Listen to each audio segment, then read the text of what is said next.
การนำผักหลัดรวมพระสงฆ์เถราพิเศษประธานศูนย์กลางองค์การพุทธศาสนาสัมพันธ์องค์ที่7กองประชุมสรุปเรื่องงานป้องกันชาติป้องกันความสงบ4แขวงภาคเหนือและ1กองพลประจำปี 2025 จีนรัสเซียแลกเปลี่ยนด้านยุทธศาสตร์โดยตอบสนองตามคำเสนอของพระบาทสมเด็จพระบรมนาถนโรดมสีหมุนีพระมหากษัตริย์แห่งราชอาณาจักรกัมพูชีพระนาถานทองลุ้นศรีสุริตประธานประเทศแห่งสาธารณรัฐประชาธิปไตยประชาชนลาวจะได้นำพาคณะผู้แทนขั้นสูงเดินทางเยี่ยมยามรัฐกิจราชอาณาจักรกัมพูชีแต่วันที่ 6-7 กุมภาพันธ์ 2026 ที่นครหลวงพนมเปญเพื่อเพิ่มทวีและหัดแน่นสายพัวพันมิตรภาพอันเป็นมูลเสื้อและเสริมขยายการเป็นคู่ร่วมมือยุทธศาสตร์หอบด้านและมั่นคงยาวนานระหว่างลาวและกัมพูชีให้ลึกซึ้งและมีประสิทธิผลยิ่งขึ้นสบายดีท่านผู้ชมต้อนรับทานเข้าสู่ข่าวภาคเที่ยงโอกาสทางโทรภาพกองทัพประชาชนลาววันนี้พบกับเฮาห้อยโทจันสุดาดวงคำจันทร์รับหน้าที่ในการนำเสนอข่าวซึ่งพบกันในมื้อนี้ก็กงกับวันพฤหัสวันที่ 5 กุมภาพันธ์ 2026ท่านผู้ชมที่เคารพเพื่อนสหายนายและพลทหารที่ฮักแพงการเลือกตั้งสมาชิกสภาแห่งชาติสุดที่10และสภาประชาชนขันแขวงสุดที่5แม้นเหตุการณ์การเมืองที่มีความหมายทางประวัติศาสตร์ของชาติลาวในฐานะพลเมืองลาวผู้มีสิทธิเลือกตั้งทุกคนจงเพิ่มทวีความเป็นปึกแผ่นภายในชาติและระหว่างเผ่าต่างๆจงพร้อมกันไปใช้สิทธิ์ปอนบัตรเลือกตั้งให้ครบถ้วนเอาใจใส่เลือกผู้ที่มีมาตรฐานและเงื่อนไขครบถ้วนกว่าหมู่เป็นสมาชิกสภาแห่งชาติและสภาประชาชนขันแขวงเพื่อสามารถเฮ็ดหล่อนหน้าที่อันมีเกียรติในฐานะเป็นตัวแทนให้แก่สิทธิและผลประโยชน์ของประชาชนลาวบรรดาเผ่าซึ่งว่าจะได้ดำเนินในวันที่ 22 กุมภาพันธ์ 2026 ที่จะมาถึงนี้พบกันมื้อนี้ก็ได้นำเอาข่าวมาให้ประธานได้รับชมการนำผักหลัดรวมพระสงฆ์เถราพิเศษประธานศูนย์กลางองค์การพุทธศาสนาสัมพันธ์องค์ที่7พิธีฮดสงฆ์มุทิตามหาเถระพิเศษพระอาจารย์ใหญ่มหาเวทมเสนัยประธานศูนย์กลางองค์การพุทธศาสนาสัมพันธ์แห่งสาธารณรัฐประชาธิปไตยประชาชนลาวองค์ที่7จัดขึ้นในวันที่ 31 มังกร 2026 อยู่สำนักงานประธานศูนย์กลางองค์การพุทธศาสนาสัมพันธ์วัดทัดหลวงนครหลวงเวียงจันทน์โดยมีบรรดาการนำผักหลัดนำโดยท่านสนไสศรีพันดรนายกรัฐมนตรีพร้อมด้วยภรรยาและมวลชนชาวพุทธศาสนิกชนลาวบรรดาเผ่าการฮดสงฆ์มุทิตามหาเถราพิเศษแด่พระอาจารย์ใหญ่มหาเวทมเสนัยจัดขึ้นในโอกาสที่พระอาจารย์ใหญ่ได้ถูกเลือกตั้งเป็นประธานศูนย์กลางองค์การพุทธศาสนาสัมพันธ์องค์ที่7ทั้งเป็นการแสดงความกตัญญูกตเวทีต่อผู้นำพาสูงสุดของคณะสงฆ์ลาวและยกย่องบุคคลผู้มีคุณงามความดีผู้ที่เสียสละกำลังกายกำลังใจในการซี่นำพาพระสงฆ์และเงียบเพียงพระธรรมคำสอนการได้ร่วมฮดสงฆ์พระมหาเถระถือเป็นมงคลอันสูงสุดซึ่งในชีวิตหนึ่งบ่ได้มีโอกาสพบเห็นได้ง่ายๆในโอกาสนี้บรรดาการนำผักหลัดพร้อมด้วยชาวพุทธศาสนิกชนลาวบรรดาเผ่าได้ร่วมใส่บาตรถวายสังฆทานแด่พระสงฆ์130 องค์เพื่อเป็นสิริมงคลและเป็นบุญเป็นกุศลตื่มอีกพร้อมทั้งร่วมพิธีฉลองยกยอดโซฟาอาคารสำนักงานประธานศูนย์กลางองค์การพุทธศาสนาสัมพันธ์หลังใหม่ซึ่งเป็นศูนย์กลางบริหารงานสงฆ์ที่ทันสมัยพร้อมมีคณะกรรมการจัดงานยังได้เปิดโอกาสให้พุทธศาสนิกชนได้ร่วมบริจาคทุนสมทบเพื่อสำระค่าก่อสร้างอาคารที่ยังค้างสำระการร่วมบริจาคปัจจัยและร่วมพิธียกยอดโซฟาเปรียบเหมือนการได้ฝากสื่อและบุญกุศลไว้ในแผ่นดินเป็นวิหารทานที่มีอานิสงส์แห่งก่อให้เกิดความสมบูรณ์ผลสุขในชีวิตกองประชุมสรุปเรื่องงานป้องกันชาติป้องกันความสงบ4แขวงภาคเหนือและ1กองพลประจำปี 2025ในตอนเช้าวันที่ 2 กุมภาพันธ์ 2026 ที่แขวงบ่อแก้วได้จัดกองประชุมสรุปเรื่องงานป้องกันชาติป้องกันความสงบ4แขวงภาคเหนือบ่อแก้วพงศาลีหลวงน้ำทาอุดมไซและกองพลทหารราบที่ 3 ประจำปี 2025และวางทิศทางแผนการปี 2026 ภายใต้การเป็นประธานของสหายพลเอกจันทร์สมรจันยราชรองประธานผู้ประจำการคณะกรรมการป้องกันชาติป้องกันความสงบศูนย์กลางรองนายกรัฐมนตรีมีบรรดาสหายเลขาคณะบริหารงานภาคแขวงประธานคณะกรรมการป้องกันชาติป้องกันความสงบแขวงป ประธานห้องประธานคณะกรรมการปกครองบรรดาแขวงดังกล่าวผู้ต่างหน้าจากห้องว่าการศูนย์กลางภาคห้องว่าการสำนักงานนายกรัฐมนตรีกระทรวงป้องกันประเทศคณะภาคคณะบัญชากองบัญชาการทหารแขวงป้องกันความสงบแขวงกองพลทหารที่ 3พร้อมด้วยภาคส่วนเกี่ยวข้องเข้าร่วมสหายพลจัตวาแป้นคำบุตรจันแพงกรรมการศูนย์กลางภาคเลขาคณะบริหารงานภาคแขวงบ่อแก้วได้มีคำเห็นกล่าวต้อนรับบรรดาสหายที่เข้าร่วมกล่องประชุมดังกล่าวจากนั้นสหายพันเอกแสงเพชรแสงมณีหัวหน้าการทหารกองบัญชาการทหารแขวงบ่อแก้วก็ได้รายงานให้ทราบเกี่ยวกับการพัฒนาเศรษฐกิจสังคมและการจัดตั้งปฏิบัติเวียกงานป้องกันชาติป้องกันความสงบของแขวงบ่อแก้วรวมทั้งการจัดตั้งปฏิบัติเวียกงานป้องกันชาติป้องกันความสงบอยู่4แขวงภาคเหนือในระยะ1 ปีผ่านมาเห็นว่าภายใต้การนำพาซี่น้ำของกรมการเมืองศูนย์กลางภาครัฐบาลโดยเฉพาะคณะกรรมการป้องกันชาติป้องกันความสงบศูนย์กลางและการร่วมมือจากองค์การปกครองแต่ละขั้นตลอดฮอดการประกอบส่วนของประชาชนบรรดาเผ่าเหตุให้การจัดตั้งปฏิบัติเวียกงานดังกล่าวสามารถได้ผลสำเร็จหลายด้านเหตุให้ขอบเขต4แขวงภาคเหนือสืบต่อมีเสถียรภาพทางด้านการเมืองอย่างนักแน่นสังคมมีความสงบและเป็นระเบียบเรียบร้อยดีระบบการเมืองอยู่ขั้นรากฐานได้รับการปรับปรุงเศรษฐกิจได้รับการพัฒนาและขยายตัวอย่างต่อเนื่องชีวิตการเป็นอยู่ของประชาชนบรรดาเผ่ากำลังป้องกันชาติป้องกันความสงบนับมือเติบใหญ่เข้มแข็งสามารถรับประกันให้แก่การปกปักรักษาและสร้างสรรค์พัฒนาประเทศชาติก้าวขึ้นอย่างบ่หยุดยั้งประชาชนบรรดาเผ่ามีความสามัคคีปองดองพร้อมกันประกอบส่วนอย่างแข็งแรงเข้าในเวียกงานป้องกันชาติป้องกันความสงบอยู่ท้องถิ่นของตนอย่างเป็นขบวนการก้องขวางกองประชุมได้พร้อมกันประกอบคำเห็นอย่างกงไปกงมาโดยยกให้เห็นผลสำเร็จอันพ้นเด่นบางข้อคงค้างและสิ่งท้าทายต่างๆในขอบเขตความรับผิดชอบของกรมกองและท้องถิ่นของตนทั้งเป็นเอกภาพสูงต่อห่างบทสรุปเรียกงานป้องกันชาติป้องกันความสงบปี 2025และทิศทางแผนการจุดสูงปี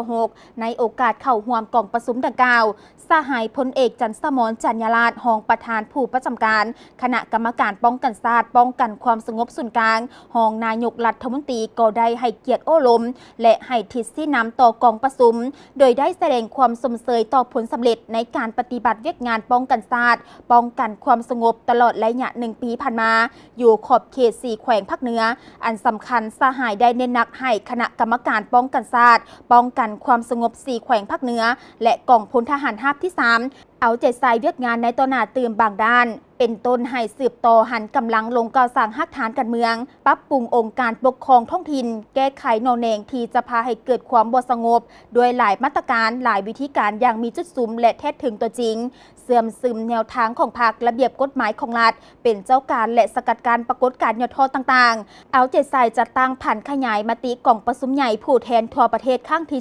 12ของพรรคประชาชนปฏิบัติลาวให้เข้าสู่เวียกงานตัวจริงเพิ่มทวีการนำพาซี่น้ำของคณะภาคคณะกรรมการป้องกันชาติป้องกันความสงบแต่ละขั้นต่อเวียกงานป้องกันชาติป้องกันความสงบให้แข็งแรงและเป็นปกติปรับปรุงก่อสร้างกำลังให้มีคุณภาพมีความหนักแน่นทางด้านการเมืองแนวคิดเข้มแข็งทางด้านการจัดตั้งมีความสื่อสัตย์จงหักภักดีต่อประเทศชาติมีน้ำใจพิราชหารเสียสละสูงเป็นกำลังลักแรงที่ไว้วางใจของประชาชนให้คณะพรรคแต่ละขั้นเอาใจใส่ปรับปรุงกงจักการจัดตั้งและก่อสร้างพนักงานสืบทอดต่อเนื่องเป็นเจ้าการกรรมสภาพของกลุ่มคนบ่หวังดีที่หวังทำลายมั่งเพประเทศชาติเอาใจใส่กวดการและแก้ไขปัญหาคนเข้าออกเมืองที่บ่ถูกต้องเอาใจใส่เวียกงานป้องกันภายในเพิ่มทวีการพัวพันร่วมมือกับบรรดาประเทศอ้อมข้างและเพื่อนมิตรโดยหมุนไส้กลไกการประสานงานระดับศูนย์กลางและท้องถิ่นต่อการแก้ไขปัญหาความบ่สงบความบ่เป็นระเบียบเรียบร้อยตามแนวชายแดนอย่างคล่องแคล่วและทันการท่านผู้ชมเฮาพักชมโฆษณากันก่อนแล้วกลับเข้ามาสู่รายงานต่อไปของทางภาคข่าวเอาการพอยานต่อสิ่งใดๆบ่ยอมปล่อยให้ศาสตร์อื่นใดเข้ามากดขี่ถึงว่ามีจักรพรรดิตั้งดาวคานพวกเขาทหารตีต้านจนให้ดับสูญถึงแม้จะตายก็บ่เสียดายเลือดหลั่งและลิ้นยอมสิ้นเสียกายถึงจะตายก็เพื่อศาสตร์เอาทหารปฏิวัติกำจัดพวกมารต้านสู่เสียงปืนกองกังวานบ่ท้อ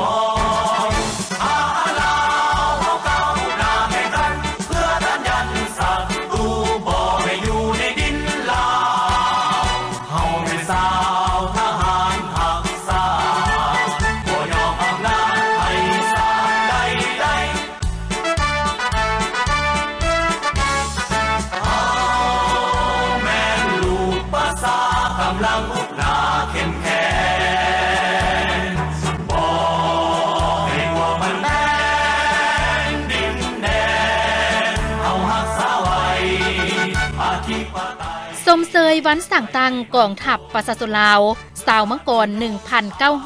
1949 หาสาวมังกร 2026 ครบรอบ 77 ปีอย่างสุดใจ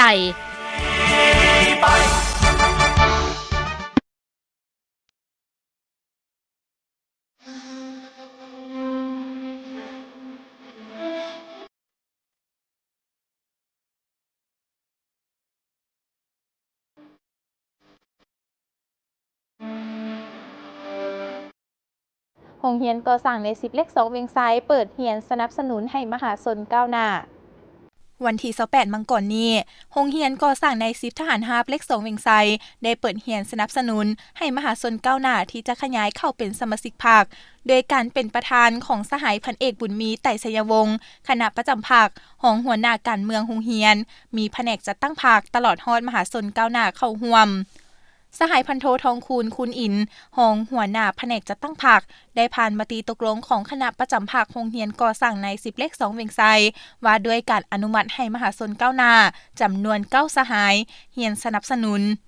ปฏิบัติตามกฎระเบียบของพรรคประชาชนปฏิวัติลาวสมัยที่11ที่ได้ระบุไว้ในหมวดที่1มาตรา2ว่าด้วยระเบียบการขยายพรรคโดยเฉพาะแมนเวียกงานก่อสร้างพรรคได้เรียนรู้ความหมายความสำคัญภาระบทบาทสิทธิหน้าที่ของสมาชิกพรรคทางนี้ก็เพื่อเห็นให้มหาชนก้าวหน้าที่จะขยายเข้าพรรคได้รับรู้และเข้าใจเนื้อในท่าแท้อุดมการณ์ของพรรคมาต่อกันที่เปิดสุดอบรมหัดแอบเวียกงานศึกษาป้องกันชาติป้องกันความสงบให้นักศึกษามหาวิทยาลัยสุพรรณวงศ์ศกปี 2025-2026พิธีดังกล่าวได้จัดขึ้นในวันที่26มังกร 2026นี้อยู่ที่สโมสรมหาวิทยาลัยสุพรรณวงศ์โดยการเป็นประธานของสหายพันโทพรศรีสัญญเพ็งต่างหน้าห้องเสนาธิการทหารแขวงหลวงพระบางมีสหายพันโทบุญหลายสัญญวงศ์ห้องหัวหน้าห้องการเมืองป้องกันความสงบแขวงสหายห้องศาสตราจารย์ปริญญาเอกวงศ์ประสิทธิ์จันทคุณห้องผู้อำนวยการมหาวิทยาลัยสุพรรณวงศ์มีพนักงานครูอาจารย์ตลอดฮอดนักศึกษาเข้าร่วมสหายพันโทบุญเลียนพุทธดีหองหัวหน้าแผนกการทหารท้องถิ่นได้ขึ้นผ่านแผนการอบรมหัดแอบในศกเรียน 2025-2026 มีนักศึกษาเข้าร่วมทั้งหมด 1,134 สหายสำหรับเวียกงานป้องกันความสงบภาคการเมืองจะได้อบรมเอกสารแนวทางเวียกงานป้องกันความสงบทั่วปวงชนรอบด้านเอกสารภาระบทบาทหน้าที่ของกำลังป้องกันความสงบประชาชนเอกสารป้องกันสกัดกั้นยาเสพติดภาคปฏิบัติตัวจริงจะได้เรียนการกวดกาความปลอดภัยและต้านอัคคีภัยเรียนป้องกันสกัดกั้นและต้านอัคคีภัยสำหรับเวียกงานป้องกันชาติภาคการเมืองจะได้อบรมเอกสารยุทธศาสตร์การหันเปลี่ยนโดยสันติของศัตรูและกลุ่มคนบ่ดีเอกสารกฎหมายว่าด้วยป้องกันชาติเอกสารเศรษฐกิจป้องกันชาติป้องกันความสงบเอกสารความรู้พื้นฐานเกี่ยวกับระบบในกองทัพประชาชนลาวภาคปฏิบัติตัวจริงวิชาระเบียบกีฬาจะได้เรียนระเบียบรูปแถวบุคคลมือเป่าประจำทีเรียนระเบียบรูปแถวบุคคลมีปืนประจำทีกวดกาวุธเรียบวุธวันทาวุธเรียบวุธและตั้งปืนกู้ปืน AKM เซกาเซเรียนระเบียบรูปแถวบุคคลมือเป่าเคลื่อนที่ระเบียบรูปแถวบุคคลมีปืนเคลื่อนที่ปืน AKM เซกาเซ AK56ระเบียบรูปแถวขันหมู่หมวดวิชายุทธวิธีจะได้เรียนบรรดาท่าและจังหวะพื้นฐานของบุคคลในเวลาสู่รบท่าและจังหวะบุคคลอาศัยภูมิประเทศศิลปยุทธ์จะได้เรียนคุณค่าสมรรถภาพการประกอบสร้างและวิธีการมั่งประกอบปืน AKM เซกาเซเรียนความรู้พื้นฐานเกี่ยวกับระเบิด3ชนิดระเบิดมือเรียนจังหวะหลักการยิงปืนการยืนยิงการนั่งยิงและการนอนยิงปืน AKMเรียนหลักการเล็งยิงบทที่1ยิงปืนเปิดฉาก AKM การปฏิบัติยิงลูกปืนแท้บทที่1บทเปิดฉากสำหรับคาดหมายแต่ละเนื้อในในภาคทฤษฎีให้ได้85ส่วนห้อยภาคปฏิบัติตัวจริง90ส่วนห้อยขึ้นไปหน่วยภาค2ของการเมืองโรงเรียนเวียงไซสรุปเวียกงานการนำพาฮอบด้านประจำปี 2025และวางทิศทางแผนการประจำปี 2026กองประชุมได้จัดขึ้นในตอนบ่ายของวันที่28มังกร 2026นี้โดยการเป็นประธานของสหายพันโทกงมลีวงพันธ์รองเลขาคณะพรรคฮักฐานห้องการเมืองมีสมาชิกพรรคเข้าร่วม สหายพันโทศรีไวยรอเพ็งศรีเลขาหน่วยภาค2ห้องการเมืองได้สรุปการนำพาตลอดระยะ1 ปีผ่านมาซึ่งมีผลสำเร็จในหลายด้านในนี้ได้ถือเวียกงานแนวคิดเป็นก๊กในการก่อสร้างพรรคให้มีความเข้มแข็งเฮ็ดสำเร็จหน้าที่การเมืองของตนเป็นอย่างดีเอาใจใส่กำแน่นต่อกฎระเบียบของพรรคห้าวหันประกอบส่วนอย่างตั้งหน้าเข้าในทุกขบวนการของกรมกองเอาใจใส่นำพาบรรษาตามหลักการรวมศูนย์ประชาธิปไตยนำพาเป็นหมู่คณะแบ่งให้บุคคลรับผิดชอบอย่างชัดแจ้งเฮ็ดเวียกอย่างมีแผนการในนี้สั่งสมาชิกพรรคแข็งได้24สหายหน่วยพรรคถึงรับรองเอาเป็นหน่วยพรรคปลอดภัยเข้มแข็งหนักแน่นขยายมหาชนก้าวหน้าเข้าพรรคได้4สหายเขียนเอกสาร2สหายสร้างแม่นหญิง3ดีประเภท1ได้95ส่วนห้อยพร้อมนี้ยังได้สุกยุให้สมาชิกภายในหน่วยสร้างเศรษฐกิจครอบครัวด้วยการปลูกฝังเลี้ยงสัตว์ตำหูกทอไหมและอื่นๆเมืองท่าแตงสอบเซ็งคัดเลือกนักเรียนเก่งสายสามัญศึกษาสั้นป .5 ม .4 และม .7 สุกเฮียน 2025-2026 พิธีสอบเสียงคัดเลือกนักเรียนเก่งอยู่เมืองท่าแตงได้จัดขึ้นในวันที่21มังกร2026อยู่ที่สโมสรของการศึกษาธิการและกีฬาเมืองโดยการเป็นประธานของทานไซสมรเพนพระจันทร์กรรมการพรรคเมืองหัวหน้าของการศึกษาธิการและกีฬาเมืองท่านนางเหลี่ยมจำปาห้องหัวหน้าของการศึกษาธิการและกีฬาเมืองมีคณะกรรมการครูอาจารย์และนักสอบเสียงเข้าร่วมในการสอบเสียงนักเรียนเก่งสั้นป .5 ม .4 และม .7 สุกเฮียน 2025-2026 ครั้งนี้มีนักสอบเสียงเข้าร่วมทั้งหมด50คนหญิง33คนในนั้นสั้นป .5 มี18คนหญิง13คนสั้นม .4 16คนหญิง13คนและม .7 16คนหญิง7คนสำหรับวิชาที่นำมาสอบเสียงนักเรียนเก่งสั้นป .5 มี3วิชาหลักคือวิชาภาษาลาวคณิตศาสตร์วิทยาศาสตร์และสิ่งแวดล้อมสั้นม .4 และม .7 มี4วิชาคือภาษาลาวคณิตศาสตร์ฟิสิกส์ศาสตร์และเคมีศาสตร์ผลการสอบเสียงสำหรับสั้นป .5 อันดับ1วิชาภาษาลาวได้แก่นางธนาพรใจมณีโรงเรียนประถมสิทธิดาวิชาคณิตศาสตร์นางกันธิดาสุภาวงศ์โรงเรียนประถมหัวเมืองวิชาวิทยาศาสตร์และสิ่งแวดล้อมนางทิพย์เกษรศรีสวัสดิ์โรงเรียนประถมท่าแต่งใต้สั้นม .4 วิชาภาษาลาวอันดับที่1เท่าคันษาสายบัวคำโรงเรียนม.ต้นหัวเมืองวิชาคณิตศาสตร์นางจันทร์สมรจันทวงศ์โรงเรียนมัธยมสมบูรณ์ท่าแตงวิชาเคมีศาสตร์นางโดนะแหวนวิไลโรงเรียนมัธยมสมบูรณ์ท่าแตงและวิชาฟิสิกส์ศาสตร์อันดับที่1นางตายพรหมวงศ์โรงเรียนมัธยมสมบูรณ์กระปือส่วนสั้นม .7 วิชาภาษาลาววรรณคดีอันดับที่1นางเอี่ยวมณีดอนพระจันทร์โรงเรียนมัธยมสมบูรณ์จุฬาวิชาคณิตศาสตร์เท่าคำพันธ์ไผ่พอสวรรค์โรงเรียนมัธยมสมบูรณ์กระปือวิชาเคมีศาสตร์เท่าแสงแก้วศรีสวัสดิ์โรงเรียนมัธยมสมบูรณ์ท่าแตงวิชาฟิสิกส์ศาสตร์อันดับที่1นางปูนาหมื่นวิเศษโรงเรียนมัธยมสมบูรณ์ท่าแตงในตอนท้ายพิธีคณะประธานจัดการสอบเสียงอย่างได้มอบของขวัญรางวัลที่เสียงได้อันดับที่1ที่2และรางวัลสมเสยแก่น้องนักเรียนสอบเสียงที่เข้าร่วมสอบเสียงทดสอบนักเรียนเก่งครั้งนี้ตื่มอีกท่านผู้ชมเฮามาติดตามกันที่การให้สัมภาษณ์เมืองหาดไซฟองสามารถจัดเก็บรายรับเข้างบประมาณได้ 62.63 ตื้อกว่ากีบในปี 2025ตลอดระยะผ่านมาภายใต้การนำพาขององค์คณะพรรคนครหลวงเวียงจันทน์เมืองหาดไซฟองได้นำเอาแนวทางนโยบายของพรรคก็คือขององค์คณะพรรคนครหลวงเวียงจันทน์เป็นต้นแมนบรรดามติคำสั่งคำแนะนำต่างๆมาจัดตั้งพันขยายอย่างเป็นทางการโดยสุ่มใส่นำพาซี่นำการพัฒนาเศรษฐกิจและวัฒนธรรมสังคมสามารถบรรลุผลสำเร็จอย่างน่าพอใจซึ่งแสดงออกผลงานที่พ้นเด่นในปี 2025 เมืองหาดไซฟองสามารถจัดเก็บรายรับเข้างบประมาณได้ทั้งหมด 62.63 ตื้อกว่ากีบลืนแผนการ 29.33 ส่วนห้อยเป็นเงินเกินแผน 14.20 ตื้อกว่ากีบเทียบใส่ปี 2024 ที่ผ่านมาเพิ่มขึ้น 33.68 ส่วนห้อยในปี 2025 เมืองหาดไซฟองสามารถจัดเก็บรายรับเข้างบประมาณได้ทั้งหมด 62.63 ตื้อกว่ากีบสามารถปฏิบัติได้ลื่นแผนการ 29.33 ส่วนห้อยเป็นเงินเกินแผนทั้งหมด 14.20 ตื้อกว่ากีบเทียบใส่ปี 2024 ที่ผ่านมาเนี่ยพวกเราสามารถเก็บรายรับเพิ่มขึ้น 33.68 ส่วนห้อยด้านการพัฒนาพื้นฐานโครงสร้างเมืองหาดไซฟองก็ได้มีการก่อสร้างและซ่อมแปลงเส้นทางภายในเมืองหลายเส้นซึ่งสามารถจัดตั้งปฏิบัติได้ตามแผนที่วางไว้เป็นต้นแม้นได้ดำเนินการก่อสร้างทางเบตงเตบาน นาไฮหาบ้านไซฟองเหนือและเส้นทางเบตงจากบ้านสารคำหาบ้านสว่างนอกนั้นก็ยังได้สุกยู่ประชาชนอยู่บรรดาบ้านร่วมกันออกทุนหรือว่าระดมทุนก่อสร้างเส้นทางโดยทุนของประชาชนเองอยู่หลายเส้นอยู่หลายบ้านด้านเวียกงานการเกษตรกรรมก็ได้มีการขยายตัวได้เอาใจใส่ลงติดตามสุกยู่การผลิตข้าวนาปีข้าวนาแซงอยู่ภายในเมืองเป็นต้นเป็นอยู่เขตสิมโนอยู่เขตนาล้อมและเขตสีฐานใต้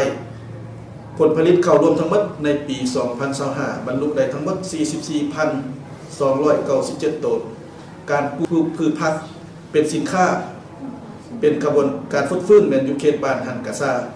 เขตบ้านหันดอกแก้วและบ้านห้องก็สามารถสนองพืชผักได้ผลผลิตทั้งหมดเป็น 12,251 ตันการผลิตถาดซีนเป็นบรรลุได้ 7,819 ตัน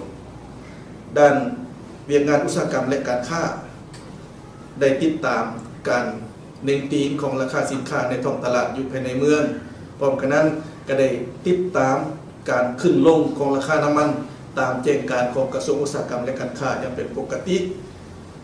ได้ส่งเสริมผลิตภัณฑ์สินค้าโอท็อปของเมืองและก็ได้สร้างสุขยู่ส่งเสริมหรือสร้างครอบครัวตัวแบบภายในเมืองมหาปัจจุบันนี้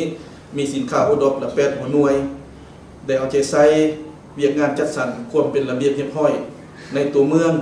เป็นต้นเป็นได้แก้ไขปัญหาการขายเครื่องซักไซ้อยู่เขตบ้านสมบังเหนืออยู่เขตบ้านหนองไห้และเขตบ้านดอกคำสร้างเพื่อให้มีความเป็นระเบียบเรียบร้อยไปเคียงคู่กับเวียกงานด้านต่างๆต่อกับเวียกงานป้องกันสัตว์กันความสงบในทั่วปวงชน6ด้านพวกเฮาก็ได้เนื่องจากว่าเมืองฮัตไซฟองนี่เป็นเมืองด้านหน้ามีชายแดนติดกับราชอาณาจักรไทยตามลำแม่น้ำคลองยาวถึง56 กิโลเมตรฉะนั้นเวียกงานป้องกันสัตว์ป้องกันความสงบเป็นเวียกงานหนึ่งที่คณะนำเมืองคณะภาคองค์การปกครองพวกข้าพเจ้าได้ให้บุริมสิทธิ์เป็นอันดับที่1เพราะว่าเป็นเมืองด้านหน้าเวียกงานดังกล่าวนี้ก็ได้นำพาปรับปรุงซักซ้อนพนักงานลงก่อสร้างฐานการเมืองอยู่ขันบ้านเพื่อนำกำลังกองร้อนบ้านเคลื่อนไหวเฮ็ดเวียกเฮ็ดหน้าที่ป้องกันตามขอบเขตความรับผิดชอบจุดร้อนแรงต่างๆอยู่ในเขตเมืองตามเขตชายแดนให้มีความปลอดภัยให้มีความสงบและก็ได้สำเร็จเปิดบ้านแหกเซียวจำนวน2บ้านระหว่างกองบัญชาการทหารเมืองกับบ้านดงพลแฮและบ้านทาเดือสำเร็จการประกาศครอบครัวและบ้านปกษัตริย์เข้มแข็งอยู่บ้านสมโฮงบ้านสว่างและบ้านทาแขกถือว่าสร้างครอบครัวป้องกันสัตว์เข้มแข็งได้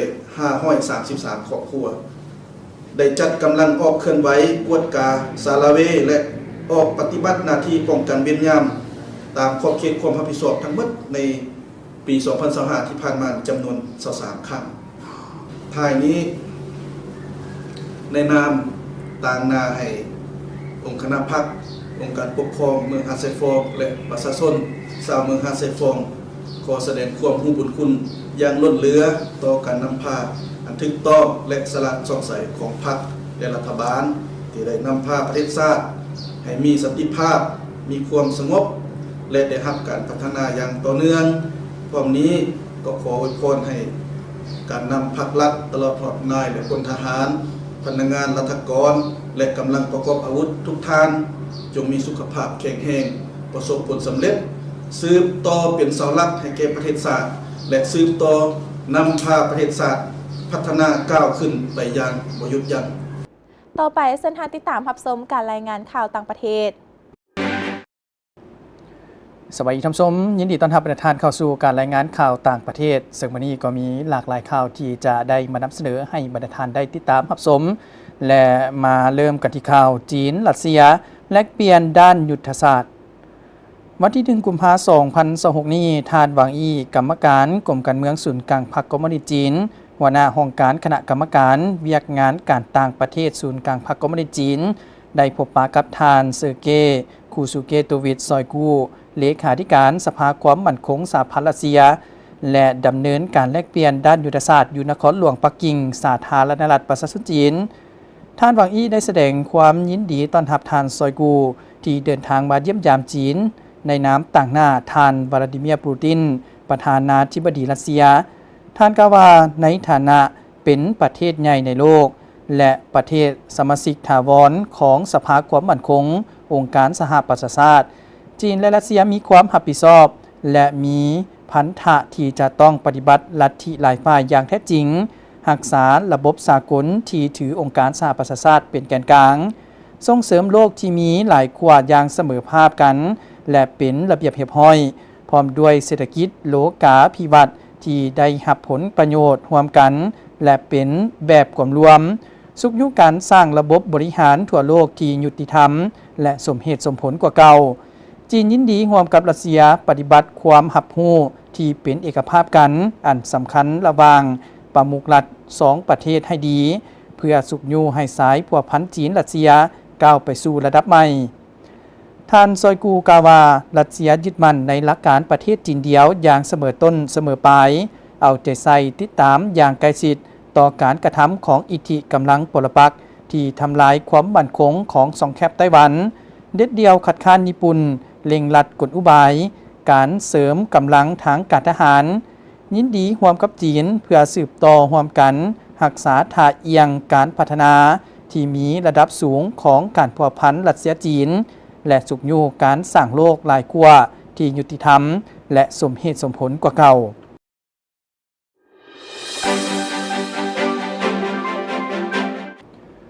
ประธานาธิบดีอุรุกวัยเดินทางมาฮอดนครหลวงปักกิ่งเริ่มเยี่ยมยามจีนวันที่1 กุมภาพันธ์ 2026 นี้ทานยามันดูโอซีประธานาธิบดีของสาธารณรัฐอุรุกวัย